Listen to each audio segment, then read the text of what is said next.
বন্ধুরা, হাতে রয়েছে মাত্র একটা দিনের ছুটি। কোথাও বেড়াতে যেতে ভীষণ মন চাইছে, কিন্তু এই একদিনের ছুটিতে দূরে কোথাও বেড়াতেই বা যাবেন কোথায়? না বন্ধুরা, কোনো ভাবনার দরকার নেই, কারণ আজকে আমি আপনাদের এমনই এক জায়গার সন্ধান দেব যেখানে গেলে আপনি একদিনের মধ্যেই ঘুরে নিতে পারবেন এরকম পাহাড়, নদী, ঝর্ণা, জঙ্গল, লেক এসব তো থাকবেই, এবং সাথে থাকবে ছবির মতো সুন্দর বাহারি যাত্রাপথ। তাহলে চলুন এই একদিনেই আপনাকে খুব অল্প খরচের মধ্যেই ঘুরিয়ে নিয়ে আসি এরকম পাহাড়, ঝর্ণা, নদী, লেক ও ড্যামের পাশ থেকে। এই ট্যুরটা আপনি কিভাবে করবেন, কিভাবে প্ল্যান করলে আপনি একদিনের মধ্যেই এতগুলো জায়গা ঘুরে দেখতে পারবেন, এই ট্যুরটা করতে সবচেয়ে কম আপনার কত কি কেমন খরচ হতে পারে, যাতায়াত, খাওয়া দাওয়া, সাইট সিনের জন্য কোথা থেকে গাড়ি বুকিং করবেন, কি কি দেখবেন, এই সমস্ত কিছু প্রশ্নের উত্তর পেয়ে যাবেন আজকের এই ভিডিওতে। তাহলে চলুন প্রথম থেকে শুরু করা যাক। বন্ধুরা, আজকে 14ই আগস্ট 2024 বুধবার, আর আমরা এই মুহূর্তে আছি আমার আপনার সবার পরিচিত হাওড়া স্টেশনে। আমার সাথে রয়েছে আমার বন্ধু আজকে সুদর্শন। আমরা আজকে চলেছি ধানবাদ। আমরা ট্রেন হচ্ছে 11:35-এ। আমরা আজকে যাচ্ছি 12321 হাওড়া মুম্বাই মেলে, যেটা এই হাওড়া থেকে 11:35 ছাড়বে আর ধানবাদ পৌঁছাবে ঠিক ভোর 4টে। প্রথমেই বলি কোন ট্রেন ধরে ধানবাদ যেতে আপনার সবচেয়ে সুবিধা হবে। যদি আপনারা সকালের ট্রেনে ধানবাদ যেতে চান তাহলে যেতে পারেন 12019 শতাব্দী এক্সপ্রেসে। এটি রবিবার বাদে সপ্তাহের প্রতিদিন সকাল 6:05 হাওড়া থেকে ছাড়ে, ধানবাদ পৌঁছায় 9:23। তবে ভাড়া পড়বে একটু বেশি, 810 টাকা। সকালের সবচেয়ে বেস্ট ট্রেন হলো 22387 ব্ল্যাক ডায়মন্ড এক্সপ্রেস। এটি সপ্তাহের প্রতিদিন হাওড়া থেকে 6:15 ছাড়ে, ধানবাদ পৌঁছায় 11:18। ভাড়া পড়বে মাত্র 130 টাকা। এছাড়াও রয়েছে 12381 পূর্বা এক্সপ্রেস, যেটি শুধুমাত্র সপ্তাহের বুধ, বৃহস্পতি আর রবিবার হাওড়া থেকে ছাড়ে 8:15, ধানবাদ পৌঁছায় 11:55। ভাড়া পড়বে 220 টাকা। আর যদি আপনারা ডিউটি সেরে একেবারে রাতের ট্রেন ধরতে চান তাহলে তো বেস্ট ট্রেন হবে 12321 হাওড়া মুম্বাই মেল।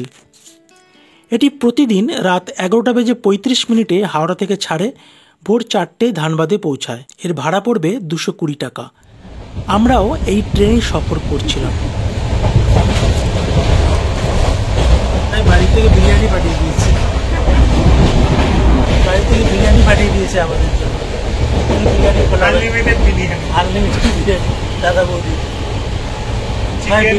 বিরিয়ানিটা খোল। অ্যামেজিং।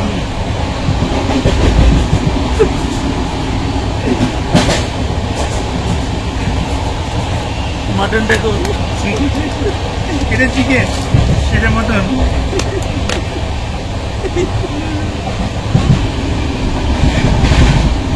দাদা বৌদি বিরিয়ানি দেখে নাও, পেটুক বাঙালি না।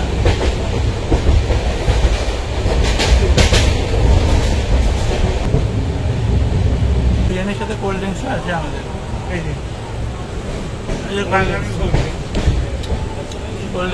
ভোর 4টে পৌঁছে ধানবাদ স্টেশনের রিটায়ারিং রুমে ঘন্টাখানেক রেস্ট নিয়ে ফ্রেশ হয়ে সকাল সকাল আপনার জার্নি শুরু করতে পারেন। ফ্রেন্ডস, আমরা এই মুহূর্তে আছি ধানবাদ স্টেশনে।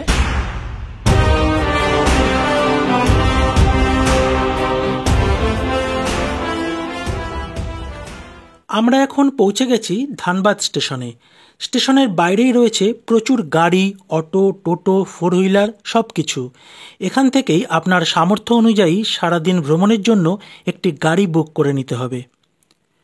এখানে অটো নিলে ভাড়া পড়বে 1200 থেকে 1400 টাকার মধ্যে, আর 4 হুইলার নিলে ভাড়া পড়বে 2000 থেকে 2200 টাকার মধ্যে। তবে সিজন অনুযায়ী দাম একটু কম বেশি হতে পারে, তবে অবশ্যই ড্রাইভারদের সাথে একটু দর কষাকষি করে নিতে পারেন, না হলে এরা কিন্তু উল্টোপাল্টা চার্জ নিয়ে নিতে পারে। স্টেশন চত্বর ছাড়িয়ে কিছুটা এগোতেই আশেপাশের দৃশ্য কিছুটা বদলাতে লাগলো। রাস্তার দুই ধারে দূরে চোখে পড়ছে কয়লার উঁচু উঁচু ঢিবি। ওপাশে বোধহয় মাইনগুলো আছে।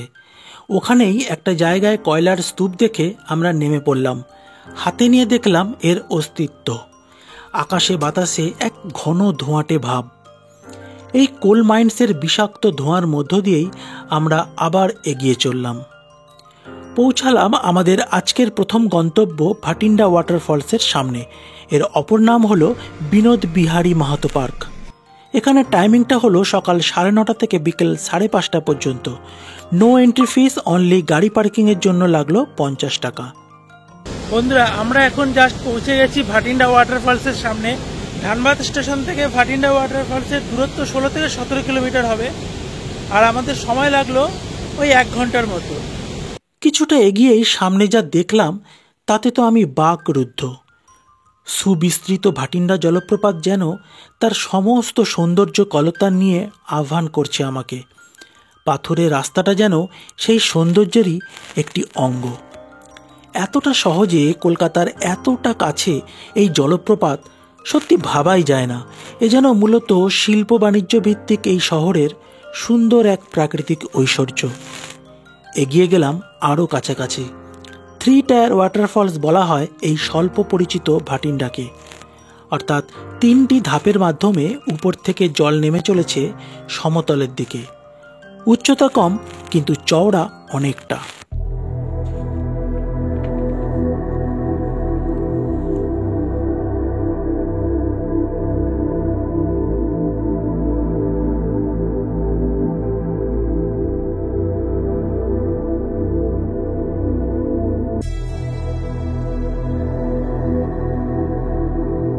চারিদিকে সবুজ পরিবেশ, পাখিদের কলতান এবং তার সাথে এই অসাধারণ ভাটিন্ডা ফলসের নৈসর্গিক দৃশ্যের মাঝে যেন অনেকটা সময় অনায়াসেই কাটিয়ে দেওয়া যায়।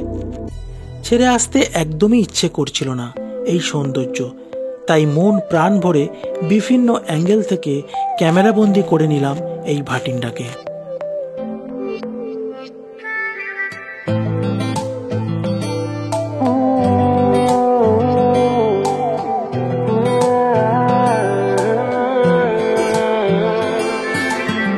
মনের কিনারে চলে আয়, এলোমেলো করে দে আমায়। ভাটিন্ডা ওয়াটারফলসের অপরূপ সৌন্দর্য দেখার পর আমরা এগিয়ে চললাম তোপচাঁচি ড্যামের উদ্দেশ্যে। ছবির মতো সুন্দর একটি রাস্তা দিয়ে আমরা এগোতে থাকলাম। ধানবাদ ও ঝাড়খণ্ড ঘুরতে যাওয়ার সব থেকে ভালো সময় কোনটা? সবচেয়ে ভালো সময় হলো জুলাই ও আগস্টের পরেই। বর্ষার ঠিক পরপরই এখানকার ওয়াটারফলসগুলো এক অন্য রূপ ধারণ করে।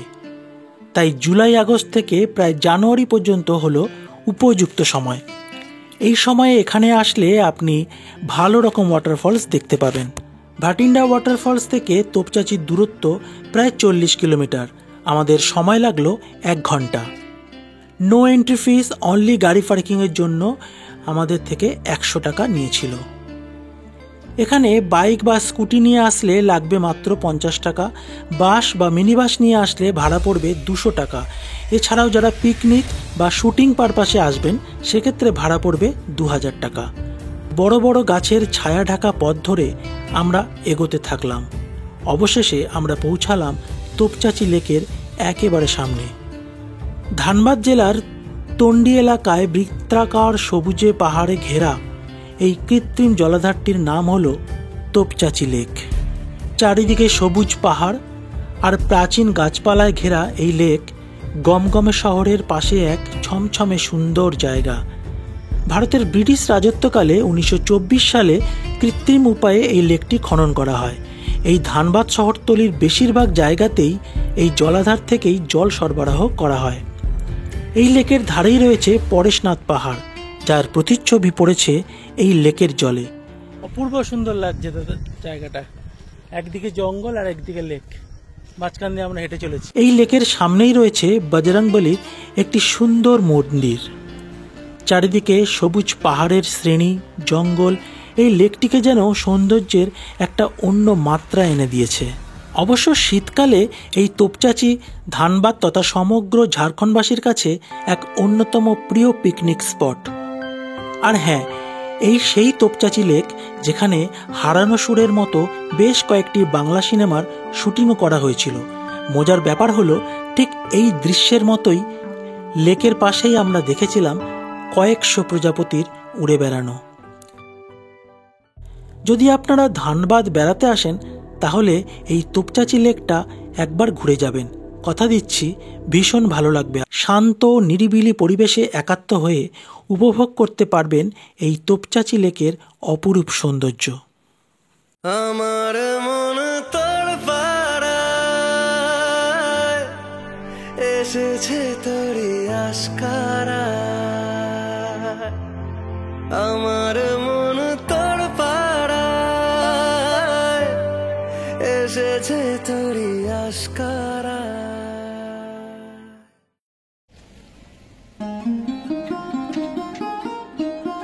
বন্ধুরা, এই মুহূর্তে আমরা আছি বাংলা চলচ্চিত্রের মহানায়ক উত্তম কুমারের বাড়ি। স্থানীয় মতে প্রায় 50টি বাংলা সিনেমার শুটিং তিনি এই বাড়িতে থেকেই করেছিলেন। তোপচাঁচি গ্রামের জঙ্গলের মধ্যে একদম নিরিবিলি একটি পরিবেশে এই বাড়িটি তৈরি করা হয়েছিল। বেশ অনেকটা জায়গা জুড়েই তৈরি করা হয়েছিল এই বাড়িটি। একটা সময় মহানায়ক উত্তম কুমার এই বাড়িতেই ঘুরে বেরিয়েছেন, বই পড়েছেন, দিন যাপন করেছেন। যদিও এই বাড়িটি এখন হাতবদল হয়ে অন্যজনের কাছে বিক্রি করা হয়েছে। দিন পরিবর্তন হয়েছে ঠিকই, কিন্তু পুরানো দিনের স্মৃতি বহন করে এই বাড়িটি আজও দাঁড়িয়ে রয়েছে। অবশেষে ভালো লাগাগুলিকে সঙ্গী করে আমরা এখান থেকে বেরিয়ে গেলাম। এরপর আমরা রওনা দিলাম উশ্রী জলপ্রপাত দেখার উদ্দেশ্যে। তোপচাঁচি থেকে এর দূরত্ব প্রায় 68 কিলোমিটার, আর সময় লাগবে প্রায় 1 ঘন্টা 30 মিনিট। একটা কথা বলতেই হচ্ছে যে এই রাস্তায় লং ড্রাইভ কিন্তু একটা দারুণ এক্সপিরিয়েন্স। চারিদিকে পাহাড়ে ঘেরা মাখনের মতো এই হাইওয়ের উপর দিয়ে আমাদের গাড়ি এগোতে থাকলো। কলকাতা থেকে দিল্লি অবধি প্রসারিত এই রাস্তার পোশাকির নাম হলো ন্যাশনাল হাইওয়ে 19। অবশেষে আমরা এই ছবির মতো সুন্দর রাস্তা ধরে এগোতে এগোতে পৌঁছে গেলাম উশ্রী ওয়াটারফলসের সামনে। উশ্রী অর্থাৎ সুন্দর উৎস। উশ্রী ফলস হল ভারতের ঝাড়খণ্ড রাজ্যের গিরিডি জেলায় অবস্থিত একটি মনোরম জলপ্রপাত। ঘন বন এবং নাটকীয় শিলা দ্বারা বেষ্টিত জলপ্রপাতটি উশ্রী নদীরই একটি অংশ, যা এই পার্বত্য অঞ্চলের মধ্য দিয়েই প্রবাহিত হয়। সবুজে ঘেরা পাহাড়ের চূড়া থেকে বেরিয়ে আসা বিপুল জলরাশির মনোরম দৃশ্য দর্শনার্থীদের মুগ্ধ করে তোলে।